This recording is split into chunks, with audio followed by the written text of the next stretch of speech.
دوسرے کلمے کی تلاوت کی گئی ہے۔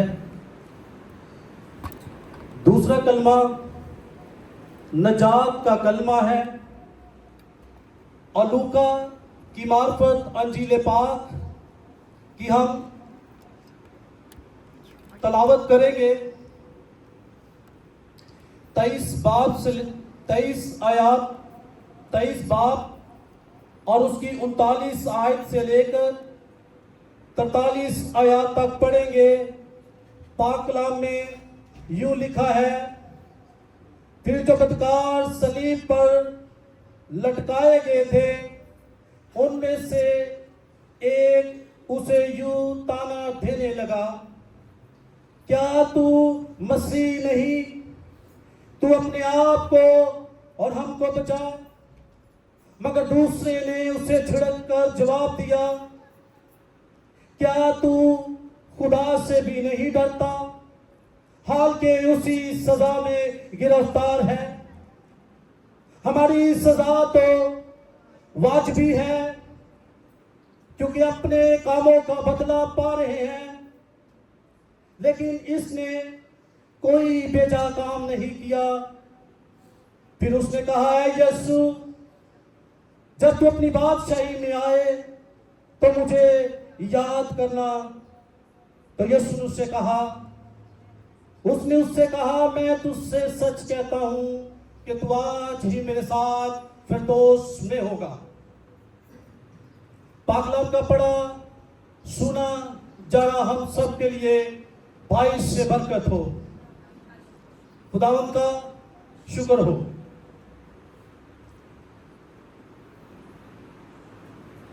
آج گڈ فرائیڈے مبارک جمعہ ہے۔ ہم سب کے لیے یہ مبارک دن ہے اور اس مبارک دن میں ہم 7 صلیبی کلمات پر غور و خوض کرتے ہیں تاکہ ہم یسوع مسیح کی اس کے دکھوں کی قدرت اور مکاشفے کو اور اس کی برکات کو سمجھ سکے۔ یہ دن ایمانداروں کے لیے بڑا غور و خوض، ریاضتی اور دعا کرنے کا وقت ہوتا ہے تاکہ آپ سب ایماندار اس صلیبی کلمات سے آپ کی زندگیاں برکت پائیں اور آپ ایمان میں مضبوط ہو اور آپ کے اندر اس کا اثر پیدا ہو اور خدا کا پاک روح آپ کو مسیح کی مانند تعلیمی اور عملی طور پر بننے میں مؤثر کردار ادا کرے، یعنی صلیبی کلمات سے آپ سب ایماندار ایکشن میں آ جائیں، مسیح جیسے کام کرنا شروع کر دیں۔ آج 7 صلیبی کلمات میں سے مجھے جس کلمے پر خدمت کا موقع ملا وہ ہے دوسرا کلمہ، نجات کا کلمہ، دا لو آف گاڈ کا کلمہ، دا سلویشن آف گاڈ کا کلمہ۔ اس کلمے میں ایک بدکار خداوند یسوع مسیح کے سامنے اپنے گناہگار ہونے کا اقرار کرتا ہے اور یسوع اس کو کہتا ہے، تو آج ہی میرے ساتھ فردوس میں ہوگا۔ اس کلمے میں ایک بدکار اور اس کا دوسرا ساتھی، یعنی 2 بدکار جو صلیب پر لٹکائے گئے، انہوں نے پوری زندگی برے کام کیے اور آج اپنی جب زندگی کی آخری سانسیں گن رہے ہیں تو صلیب پر یسوع کے سامنے ایک بدکار اپنے گناہگار ہونے کا اقرار کرتا ہے اور یسوع اس کو جواب میں کہتا ہے، تو آج ہی میرے ساتھ فردوس میں ہوگا۔ اس کا مطلب کہ جب بھی کوئی بدکار